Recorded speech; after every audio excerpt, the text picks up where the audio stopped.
Greetings, nerds. This is SNN Nerd. I'm your host, Sarah Belmont, and with me, as always, is our Mr. Producer, Will Polk. How are you doing tonight, Will? Doing very well, Sarah. How are you doing this evening? The shows are back in town. The shows are back in town. Yes, they are. Welcome back. It is so weird. Yeah, it really is. It really is. I mean, for the MCU, it was legit a year, and then even though the Arrowverse shows finished up in the spring, they were cut short because of the pandemic. You know, it seemed longer. It's been over a year for the MCU, right? Yeah, I believe so. Over, because the last one was Spider-Man Far From Home, and that was July. That's correct. Yeah, it's been a year and a half for anything MCU, but we'll get to that. Yeah. And then, waking up this morning and having to buy season 2 of Batwoman, it just was bizarre to me because, we're finally here, and this is a very anticipated show for Will and I. Yeah. But more importantly, I haven't had to buy a season of television in a while, you know?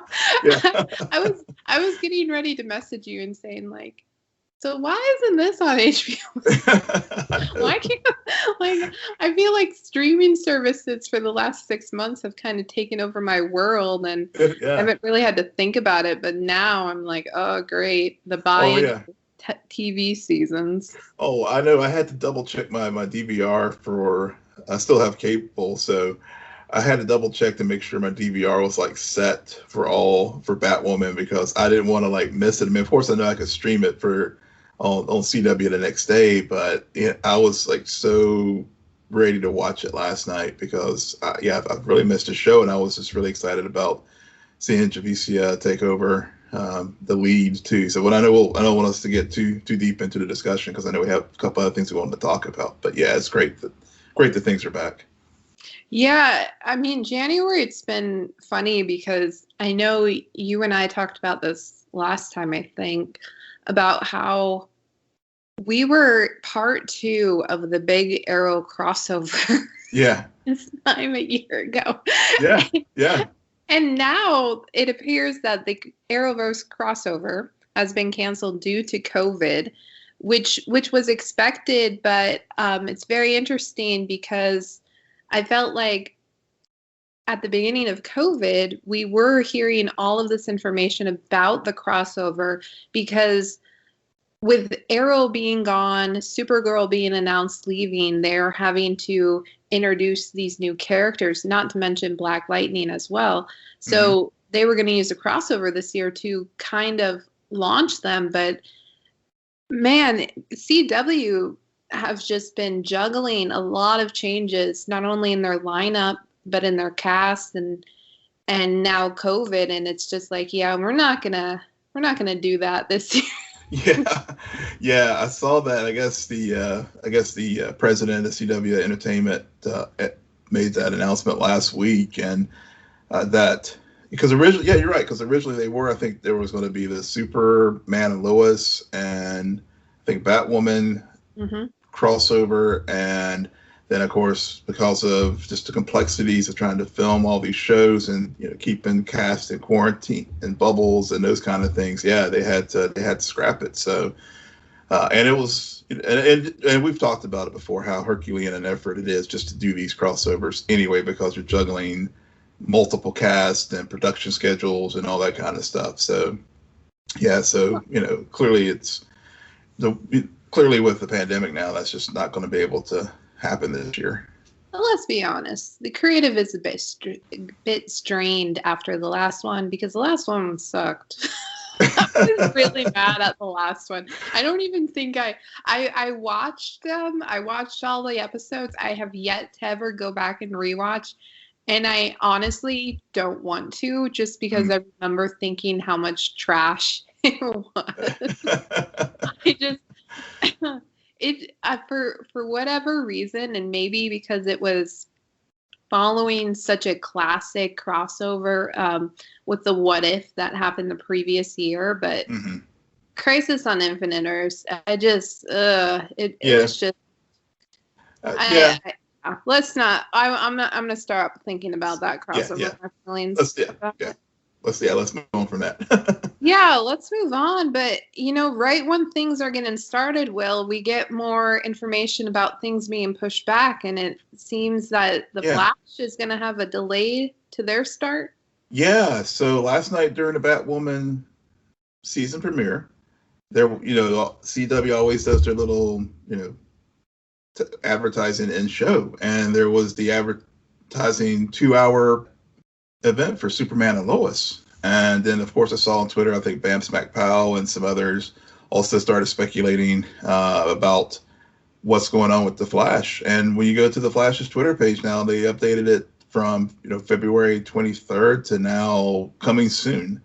So I haven't seen any. I've been looking today. I haven't seen anything more about when it's coming back, and a lot of people are speculating, oh, it's just going to be a week. But when they say coming soon, you have to wonder what's going on. And remember, they did have some delays due to COVID impacting the production. So I don't know if that's part of it, or if they're just really trying to do an event kind of launch with Superman and Lois, given that maybe they are looking to have this show sort of be the tentpole and get into the whole legacy of Superman kind of thing, like they did with how they ended with Supernatural. So who knows? But what's going to happen with that, or if they're going to do back-to-back, episodes 1 and 2 with the Superman and Lois.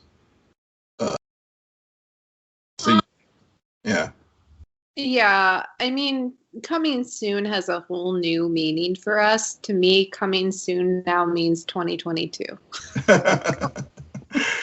It'll be that. Maybe it'll just be delayed until maybe March, maybe. Right. Who knows? Yeah, because I think the president of CW did say they were going to try to get things realigned again in the fall. So with their show lineup. So, and it said they're planning on doing full season orders with all these shows too. So they can't push it back too far. Yeah. Well, they could and just not have the season. They could just be like, wait, we're just going to hold it till October.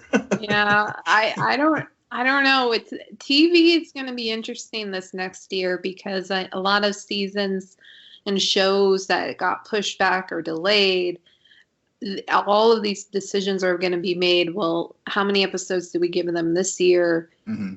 While an attempt is made to realign everything in this upcoming fall, right? Which is fascinating because it's a similar situation to the movie theaters and the producers at that level, and all of this pushback about things coming out simultaneously in theaters and on demand. Yep. TV has their own issues to work through because of just the natural order of things. Yeah, it is. Yeah. But I don't know. I think it's interesting that this is mainly happening with The Flash and none of the other shows seem to be as affected. Yeah. But I kind of like that in a way we're getting a fresh start with the new Batwoman, Superman and Lois, and really holding back on our vets kind of until later, just because we're used to them. I mean, I can only pick on Barry so much. Kara is such a hit and miss. Yep, it's true. Who knows? Yeah. Well, hopefully the way the Supergirl trends, we are due for a good season, hopefully to go out on a high note, not like Drew Brees did last night during the Saints and the Buccaneers game last night. So we shall see. We shall. In some MCU news, Ethan Hawke is set to join in Moon Knight as the villain. Do we know who he's cast as? I've seen a couple speculations out there. No, so yeah. So only thing I know, the only thing that I have read, I think it was maybe in the Hollywood Reporter, that he is cast as the villain. There was like they're going to supposedly start filming in March in Budapest.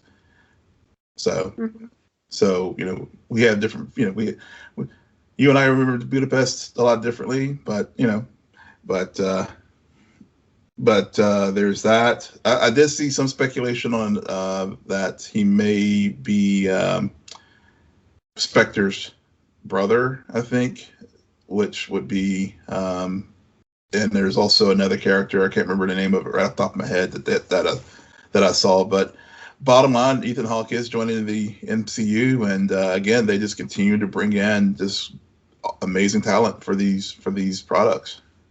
It is an odd name, very odd name, but I'm not mad at it. I'm not mad. He's even though he hasn't done comic book movie genre, he does have a pretty extensive record as far as doing sci-fi films. So yeah, and I think that what I'm noticing is that what makes MCU really special and stand out is their casting, and this is not like direct shade at DCEU because they do it to an extent as well, but when they casted the villain, it's not. I'm always caught off. I'm typically caught off guard, or it's a newcomer, or it's somebody who generally doesn't play in a villain role. So I mean, well, Mads Mikkelsen, I guess you could say, would be their one-off, but I don't really count Doctor Strange because I haven't seen it. But anyway. Yeah. Or you have Robert Redford too, though. So speaking about filming, I had a segue and then I just went off course. Oh well. Charlie Cox has allegedly finished filming his scenes in the new Spider-Man movie. And so he's being harassed by everyone asking, is this person in it? Is this person in it? Is this person in it? Can we get a confirmation? When I'm just happy that he's in it. I do think it's lame that he's already finished filming his scenes because I don't know how. That's not a good sign in my perspective, my very limited perspective on his role. But I'm just happy he's there. Yeah. Well, again, it may be Daredevil. It may be a Daredevil. It may not be the Netflix Daredevil. It may be a different one. It could be a different character altogether. Yeah. Don't ruin things for me. Like, what the heck are you talking about? Not Netflix Daredevil. Just because you refuse to watch the show doesn't mean I'm just putting it out there. They're embracing the multiverse in the MCU. So no, we do not touch. We do not touch Charlie. Okay, Charlie stays who he is and his version. Okay. But if you do want to do some mixing and matching, just bring John Bernthal back. Okay. There you go. Then Karen too. Karen and him should kiss. Well, the way people have been throwing out casting rumors for this particular film, who knows at this point if what's real and what's fake, and I'm sure Kevin Feige's just sitting back and just kind of laughing at it all, and he's wants, so. Well, okay, so this bit of news caught me off guard when I started seeing it on my timeline, but Chris Evans has pretty much signed a line and is coming back to the MCU. News to me. Okay. That was his response, so.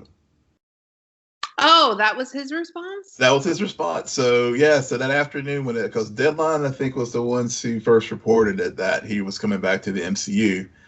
And then Chris sent 2 tweets later in the day. One was like, news to me with the shrug emoji. And then the second tweet was just how he appreciated all the GIFs that people were like putting out there about the news of him allegedly returning to the MCU. Interesting. Yeah. I kind of was hesitant to believe it to begin with, just because it's very well known that he is likely not to come back like a few others. But then again, I mean, right now, actors and jobs and everything, everyone I'm sure has a whole new perspective on their career, and I'm sure he's looking at what Tom Hiddleston is Yeah. doing. Yep. Yeah. Or, yeah. I'll go hang out with Anthony and Sebastian some more. Yeah, totally. I'll film another PSA. Anything. I mean, it could just be that. I mean, it honestly could just be another PSA, like in a future Phase 4 film. Yeah, it could be. We don't really know, but Yeah. we do have some Phase 4 TV to talk about to kind of kick things off. WandaVision premiered. Yeah. Dropped 2 episodes, half hour, a lot of credits. Yeah, a lot of credits. I was looking at the runtime, and when the episodes ended, I'm like, we got like 10 minutes of credits. That's so evil to say this is a 30-minute episode. I'm like, no, it's not. It's 25 minutes.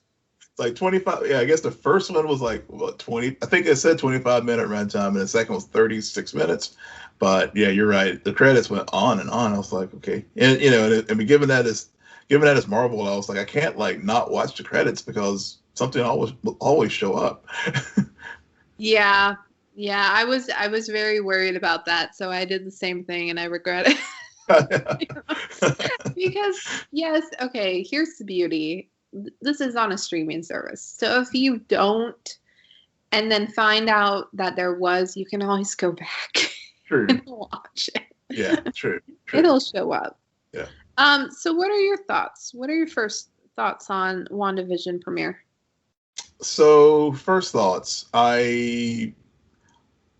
first episode, I watched it, and honestly, I it was one of those things where I appreciated them going there as far as trying something different, as far as taking these 2 characters that honestly, I liked Wanda and Vision in the films, but they weren't like characters I really like. Well, Wanda more so than Vision. There were characters that I really didn't really have a rooting interest for or whatever. They were there, they were part of the story, but I wasn't like, oh, I gotta find out more about these people. Mm-hmm. So going into it and then watching it, and then I appreciated all the beats that they tried to do, bringing up all the classic sitcoms. And I know many podcasts have like beat that to death, so I'm not going to do that here. But I did. So, I was like, okay, I appreciate what they're trying to do here, but it didn't grab me, honestly. I was like, okay, this is interesting. It was okay. I wasn't like, oh God, this is the best thing ever.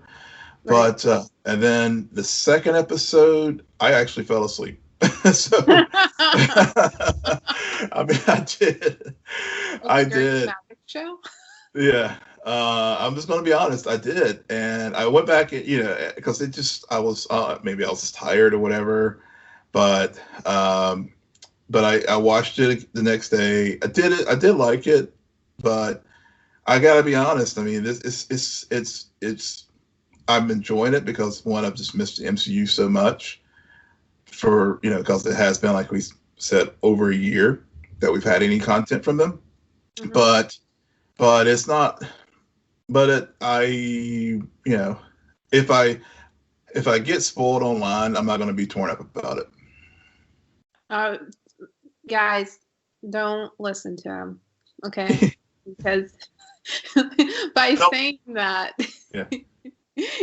Somebody's going to spoil what happens at the very, very end, which is going to be this huge thing. Yeah. It's still then I'll be you. Yeah.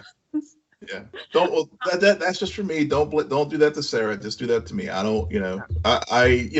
Maybe as the remaining 7 episodes go, I will grow into it. But right now, I could take it or leave it.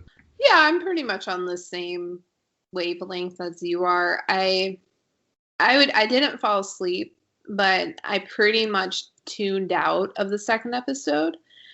I would like to say that the problem is, okay, let me restart.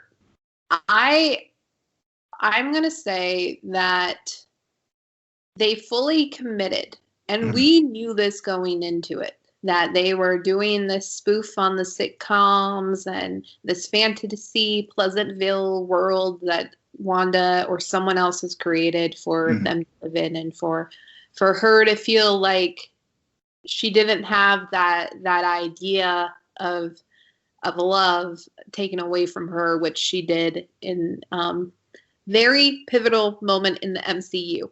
Mhm. Yeah, Because she owned Infinity War. she did. That movie, I mean, I've seen that movie so many times, and her character, you're right, up until that movie, you're like, okay, whatever. Her Mhm. brother died. Yeah, yeah. But in that movie, even I'm blanking on her name from Wakanda, but she makes a comment like, "We kept her up there. Yeah. She Oh, yeah. wreck Oh, yeah. shop. Yeah. Yeah. She can wreck shop." Which the thought did come to mind while I was watching WandaVision. I want to know who would win, Wanda or Captain Marvel, in a Yeah. fight. I do. But anyway, back to WandaVision. So I think that they fully committed, and I can't be mad at them for that. But I am mad that they gave us 2 episodes and nothing spectacular. I need the next episode now happened, Mhm. which is very different from The Boys. Mhm. Because last week we were talking Yes. about this, that we've seen this kind of design before where you give the first few episodes and then you do one a week. Yeah. It worked perfectly with The Boys because the first 3 episodes, I remember the first 2 was like a lot of talk, a lot of setup, and then the third one ended in a way where you were just like, okay, I Yeah. understand what's going on here. This Mhm. is going to get intense. Mhm. And that didn't happen. There were hints. The one moment in the first episode that I was thoroughly engaged in was the dinner scene where the guy is choking. Yeah. That was such a haunting thing to do, and how that all played out, and this idea that they started questioning where they were and what was happening because of that. And looking back, a lot of old TV shows Yeah. has those kind of moments where there's always this conspiracy speculation about, oh, that was actually really dark if you think about it in this way. Yeah. Yeah. That's true. That's true. So I really appreciated that, and then I appreciate that moment in the second episode with the beekeeper, Mhm. and I love what they did. Help me, Wanda! Help me, Wanda! Help me! Yeah. I thought that was so clever. That was But clever.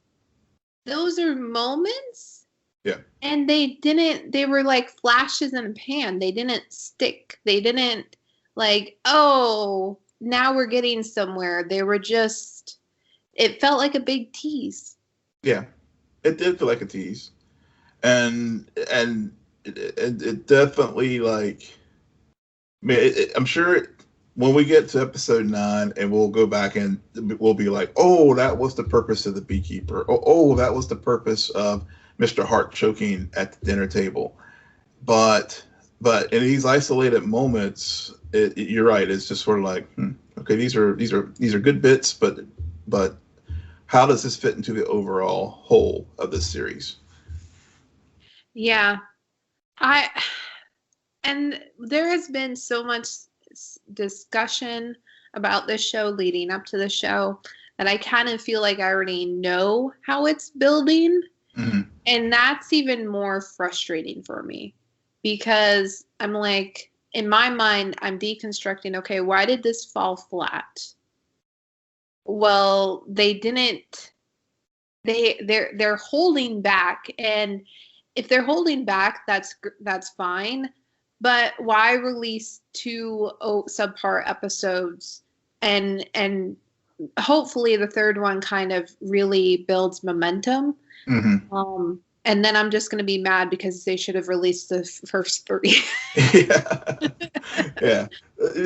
Yeah. I mean, I think that's a good point. I think, and it was one of the things that I would, looking back now in the MCU desert that I had in 2020, I really should have, with this series coming forward, I wish I had watched some of those films over again, because because I think there are multiple Easter eggs that are in there. I mean, obviously there's the toaster with Stark. There's the moment with when Wanda and Dottie are together at the event where they were planning for the big talent show, and you hear the radio, and I think it's probably Agent Wu from from Ant-Man. So, and then there's sword, and of course, remember what's seeing the sword and the I can't remember which scene it was, but you saw all those references to, like, it goes back to Captain Marvel and also Spider-Man Far From Home, and so there's things that all these little nuggets all throughout this show that are like, okay, here. Again, I think what we were discussing earlier, I think there's a lot of these, like, points in time throughout that we've had from the first 3 phases that I guess this show will lead us into phase 4, because clearly, Vision, the one thing that is a constant here, Vision is dead. I mean, they didn't, like, pull anything sleight of hand or tricky with us here. It's very clear Vision is dead. From Endgame, he remains dead. Seeing Monica Rambeau, clearly this is after Endgame, whatever. Is it Rambeau or Rambeau? Rambeau, sorry. Okay. Yeah, I was Rambeau. I've been saying it wrong this whole time. No, you're right. That was a mispronunciation on my part, but pardon me there. But yeah, it's clear that this is after Endgame, and so and with as we laughed about the credits and who's watching this thing. I mean, is it Sword? Is it? I mean, is with her placement there, is it Sword that's watching over Wanda right now? Is she building this construct to help her deal with the aftermath of Vision's passing, or is it more? I like how that's the question. Yeah. The question that they keep asking, because it's definitely what's his face. But he keeps asking, who's doing this to you, Rhonda? Who's doing this to you, Wanda? Yeah. I don't know. We're off tonight, but and I like that question because there's 2 things. Well, we know that Catherine, I forget the actor's name. I'm forgetting everything tonight.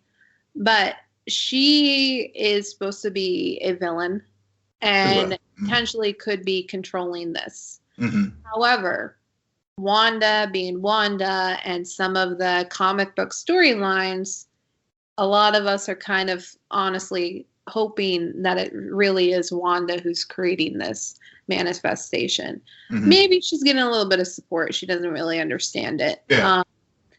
But I kind of like it. Like it furthers that confusion of who really is controlling this and why and how did they get there. But we'll see. Yeah. But you're right. I mean, but I think the way that these first 2 episodes were rolled out, I mean, if you're obviously if you're an MCU stan, you're gonna just love it. I'm a big MCU fan, but you're right. The boys, looking back when they did their drop this way, definitely gave you that, like, oh shit, I gotta, like, I can't wait till, like, next week because I really want to watch the next episode. Whereas here I'm like, okay, yeah, I'm not gonna get up at, like, some people at 3 a.m. when this drops on Disney Plus. And I must see it, like, as soon as it comes on. If I don't get to it Friday night, if I don't get till Saturday, I'm not gonna, I'm not gonna feel bad about that at this point. At this point. Now, I may, talk to me in a few episodes. Maybe I'll be at a different place. Yeah. I think we're being critical of it because right after this dropped, we got to see Batwoman launch its second season with a new lead, a new character. And so they had a lot of work to do, basically a reset on their entire series. Yep. Due to Ruby's exit last year, shortly after following the first season. Yep. So, and this episode 1 of season 2 of Batwoman, like, the showrunner is just truly someone who I want running other shows at this point. Like, this woman clearly understands how to open a show, make me feel like I don't have to watch the first season, yet does not bore me, because it's not, oh, remember when this happened? Remember what this happened? It's the freaking subtlest things that they are able to embed in this for me to be like, okay, all right, I see what you did there. Yep. We'll get to Mary because there's something I'm dying over. But I love that the showrunner, she really made it a point to say, you think that we're going to fail because Ruby left. You think that we can't bring on this new lead. We can't change everything, but also leave everything the same. Yeah. Like, it was a very bizarre experience of starting off the season with Ryan and Kate's absence and just feeling like we never left. Yeah, I agree. I completely agree. And I think, not to throw any shade on Ruby, but the way this show started this second season, one, I think I can't add anything more what you said about how Caroline Dries and the awesome work she did and dealing with having to do a reset. Mm-hmm. But the other thing that really came through to me watching last night's episode, as they're bringing in a new lead with Ryan and Javicia, but all the other cast members, Rachel, Cameras, Nicole, Megan, all of them, it really showed how really they held that show up last year. Yeah. It was truly an ensemble show. And it really came across watching them with the season premiere this year. And yes, Kate, clearly groundbreaking, lead as far as her character, but it really did expose the, I guess, issues, to put it softly, that we did chronicle during our recaps of those episodes last year. So I don't want to look back too much, because I really, I was really amazed and really see how I love the potential for this show moving forward, because it honored the past and it kept the door open. But at the same time, it's like, okay, we started already turned a corner to establishing our new Batwoman in Gotham City. Yeah.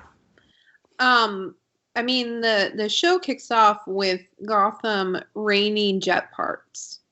And I don't know about you, but I was not immediately thinking, oh, that's how they're going to do it. Yeah, I didn't either. I did not guess that. But I liked how in that first opening sequence of Mary and Luke trying to find Kate, they mention, oh, well, is she back from National City? And right then I'm like, National City, interesting. That's where Ara lives. Right. But even then, I wasn't thinking kryptonite because it's been a long time since the last episode of season 1. Mm-hmm. But yeah, which I thought was very clever because knowing they set up so freaking much in that season finale. They did. So to have that all be about that build up being about kryptonite is the only thing that can penetrate the Batwoman suit. And that's what Alice needed to figure out a way to destroy her sister. And we find out later on in this episode the entire villainous plan, which, makes a lot of sense for Alice. Yep. But that's what she went. And there was a discussion. Well, we have this piece because of the previous year's crossover. Oh my God, there's so many freaking lines. Yep. But this episode, they really dealt with the setup of the kryptonite and trying to resolve it, but they didn't really resolve it because there's still a piece in Ryan, and we'll see where that leads to later on. But also, Tommy Elliott has the face of Bruce Wayne, and so they also had to push that forward and see that through, and resolve that all while trying to do so much freaking else. Yeah. I can't go over how many things happen in this episode. It was a lot. They really could have easily had a 2-hour season premiere or break this up as a 2-parter or something. Because they did set up, they did have a lot of loose ends that they had to deal with from the previous season. A lot of loose ends and a lot of things to rework for Ryan. Yeah. And so I think that it was very clever. I mean, one of my big questions was, okay, Alice and Kate, like the yin and the yang, the sisters separated. How do you take Kate out of that, reinsert someone else and have it be the same? And so what I thought was very clever is they had Alice's gang. Now, Alice didn't do it. Nope. Her gang did. And so I'm sure that that's going to be a reason for Alice to live another day. But her gang did kill her mom and basically ruin Ryan's life. Yeah. Ruin her life. Yep. Everything she had worked for, gone in a moment. And so she's on a vengeance to take Alice down because of that. And when she finds the suit in the aftermath of the airplane crash, that's her mission. I'm going to find that. And what I really loved is when Mary said, I get why she's doing this, because her mother died in her arms and was killed by Alice, which happened in the first season to Mary. That's exact. Yep. Oh my God. I would have never, because that's just an iconic episode from season 1. So it is. Yeah. Callbacks to that. I love them all day, every day. So I love that. But I also like how Sophia, who's a name we started hearing towards the end of the first season, is brought up, because I didn't expect it because of the recent announcement that Black Mask was joining. So I thought that they were going there. Yep. But towards the end, Alice receives a note from Sophia about potentially having been the one to crash Kate's plane. Yep. But no, we do not know if she was on the plane, which is another thing, Will. Another thing that I would have never thought they would have done, but they did do. For the Kane family, this is another Kane daughter lost in a river. Oh my God. Yeah. Love the parallels. I mean, because Jake, because Commander Kane, Alice, now Kate, River, that's just beautiful. I mean, it's just really, really good storytelling. again how they take these through lines from the first season, bring them into the second season, and really, still give relevance to the Kane story, even though Kate's no longer, Kate's shadow is always going to be over the series. I mean, it's just inescapable. But you're right. I like the way you framed it, the way they brought those through lines from the first season into the second season, as far as the parallels between Kate and Alice. Yeah, I mean, we have yet to see them go toe to toe. That will be the true test, because Rachel Scarston just outacts pretty much everyone on the show, and so I will be very curious. For when she goes toe to toe with Javicia. Especially when Javicia gives a monologue to just destroy all other monologues in this episode.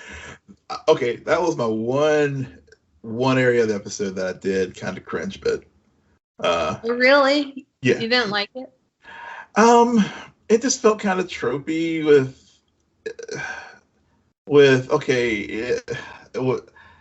as African American, we know the statistics, we know that, and I know what they were trying to do as far as like do the classism thing here, where you have the privileged Canes, and then you have the poor minority kind of thing, and and it's just, that was the one place where I thought they did go to the lazy playbook to like do this story. Now, I mean, granted, I guess my point is you could do it, but not in the monologue kind of like way. It could have been more organic, or let it come through other ways. I mean, like I thought whenever she was, for example, when she was meeting with her probation officer, that seemed a very natural story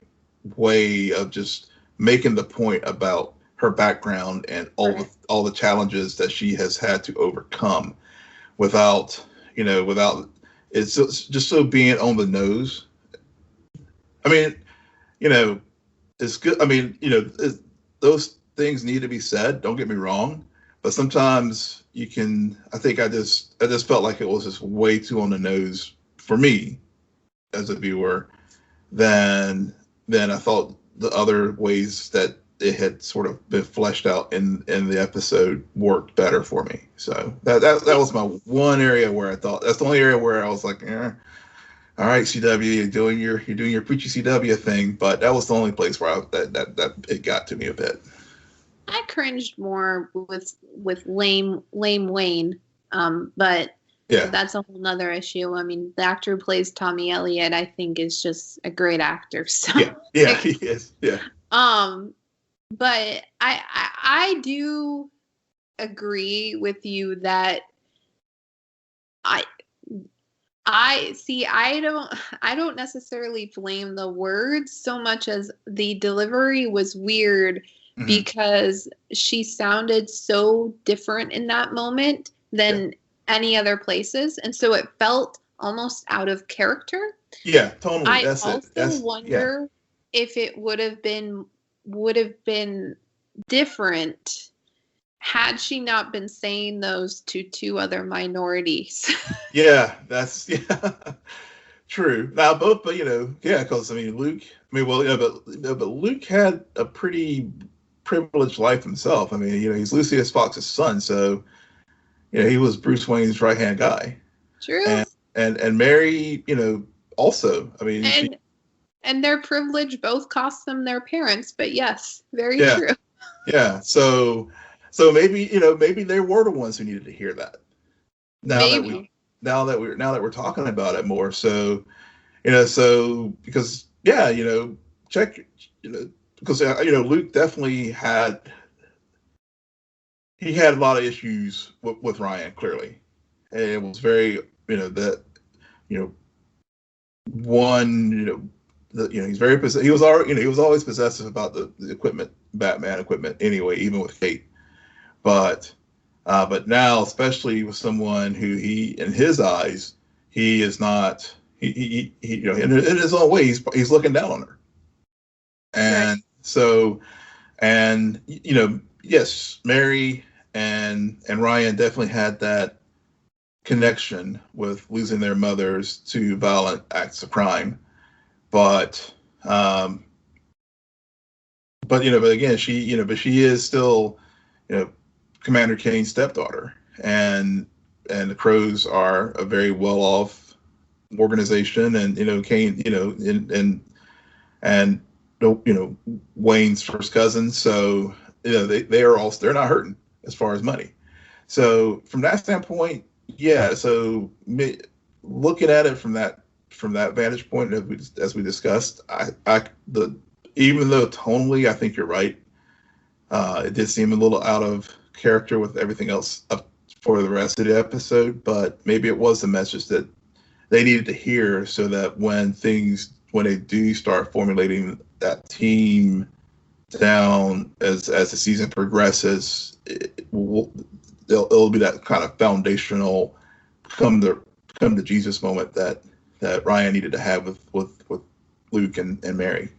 Yeah, well, it was definitely a moment that stuck out for Ryan, because then she goes and reads more information about who Kate Kane was. Mm-hmm. And which was a pretty interesting scene, because it felt like I like the editing choices made, because I like the overlays and the contrast, and it was pretty seamless. So I appreciate that a lot. Yeah. But I'm not wrong. At the end, when Sophie's reading the letter, that is not Ruby's voice. That's not.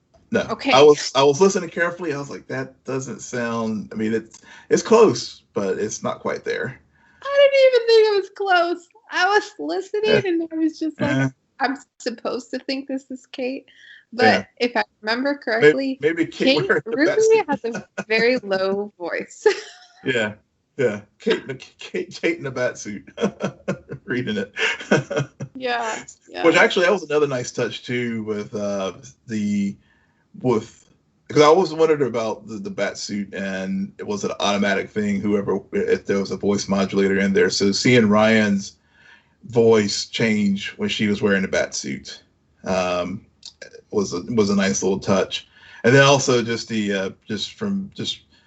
going back to Bat lore from previous films with Batman '89, and also thinking of Batman Begins whenever she encountered the two thugs in the alley, and she goes boo, and I thought of Michael Keaton and Christian Bale there with those moments in their scene where whenever they were first introduced themselves as Batman to those two other criminals who were about to get theirs handed to them. Yeah, I just was like, Ryan, this is not gonna go how you want it to go. Yeah. You got a lot to. That suit is way more powerful than you realize, and it actually, now that I think about it, it kind of is like when Peter Parker puts on the glasses that Tony left behind in Far From Home. Yeah, that's another one too. Yeah, that's another. Yeah. Oh my God. Yeah. What do you mean, missiles? Oh man! Anything else you want to say about Batwoman? Yeah, can't wait. I love to see the Batmobile. Just again, getting back to touches from previous iterations of the show and movies, with the flame firing out of the back of it when it was leaving the Batcave, and those were just those nice touches that really connects this show to the larger lore of the character of Batman and Batwoman. Those are just little nods that are appreciated. I mean, I literally did just jump out of the seat. I was like, yes, awesome, man! I can't wait for seeing Ryan take the Batmobile, and then also just the rage of Ryan whenever she was confronted Tommy and literally beat the mask right off of him. um, it really again shows her pain and the things that she is dealing with the loss of her mother.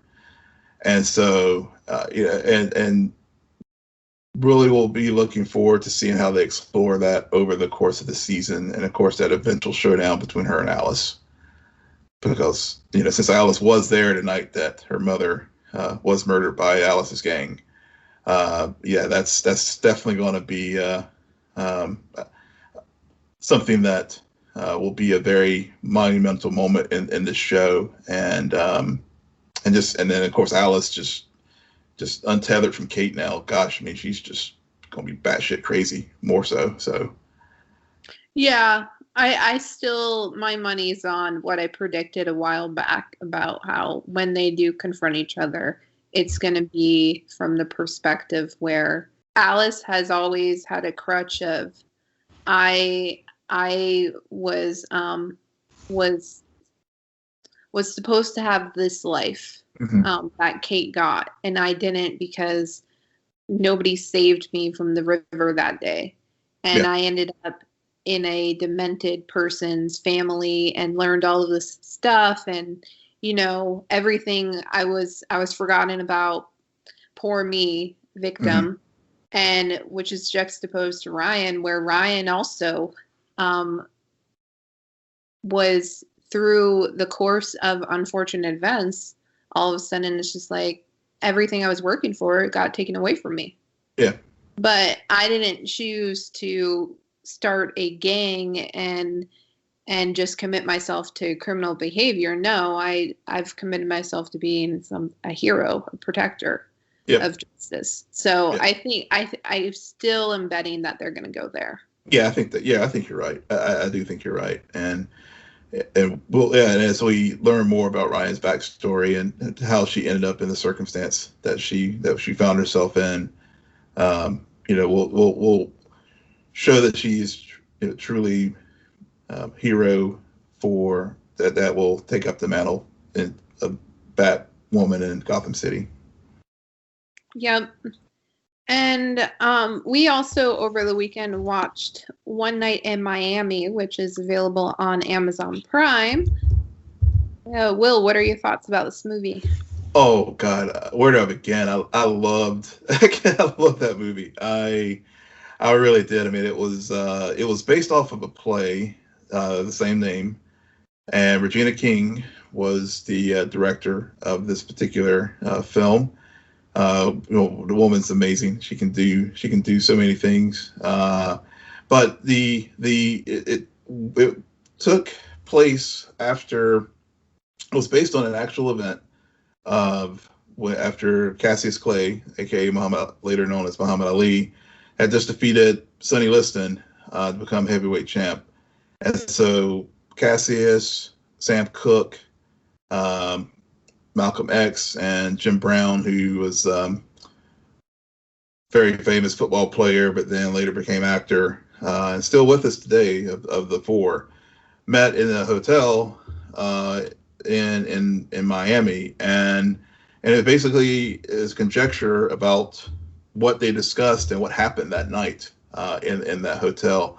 And it was just a very powerful, so many things. I mean, that these individuals went through. I mean, Bo Bridges was cast as, and their particular failures that they had, but also their successes. Like, for example, Sam Cooke bombing at the Coca Cabana, and Malcolm's disenchantment with Elijah Muhammad and what was going on in the Nation of Islam, and Ali's getting punched in the ring and seeing the lights, because he was just dancing, and he was like that moment of vulnerability that that this bravado character that we all know and love has, and then Jim Brown and dealing with the racism that he had to deal with in the NFL. And so it was just a powerful film, and just a couple things, just several scenes that stand out. I don't want to spoil it for folks. I really want you to go check it out, but I mean, it just it's only about 2 hours long, and really, it's really a story that, I think in these times in particular, I think really resonates. Will resonate for anyone that watches it with an open mind. So can't recommend it highly enough. Yeah, I think I really like the writing of it because, like what you said, the strength is that these are all flawed characters. And there's moments when you feel as though one side is right, one side is wrong in these arguments that these four people are having. But at the end of the day, they all have their own experiences and their own journey. And so, of course, by talking about it and coming together and having an honest discussion like that, you are going to start to change people's perspectives. But then again, they're also going to stay true to what they believe and how they perceive doing their part is. And so I thought that was really interesting. Yeah. Because that is honestly what people who are friends, but also are able to have those kind of open discussions about and debates, really. Yeah. Oh, yeah. I mean, in particular, like the debates that Malcolm and Sam Cooke, who's played by Leslie Odom, who, of course, folks know from Hamilton, and then Aldous Hodge played Jim Brown, and he's been in a lot of things. He was amazing as Jim Brown. He sounded like Jim Brown multiple times. I was like, wow, he's like channeling Jim Brown. And then the actor who played Malcolm X, he really looked many scenes where I was like, damn, that's Malcolm. And, he played Barack Obama in the Comey Rule. Mm-hmm. And I swear to God, throughout this movie, I kept hearing Barack Obama and not Malcolm the entire time. Yeah, I started the Comey Rule. I need to finish that. And then more importantly, in Love Story or Love Life with Anna Kendrick. But I think that is it for us tonight. Will, why don't you tell our listeners where they can find you? Yes, you can find me at Will and Polk, WILLMPOLK. And you can find me at SJ Belmont, SJBELMONT. Please follow our crew on Twitter at CNN Nerd. Friend us on Facebook, follow us on Instagram. But most importantly, rate, subscribe, and comment on Apple Podcasts, Spotify, YouTube, Stitcher, or wherever you get your podcasts. Good night, Geek Out. You're welcome.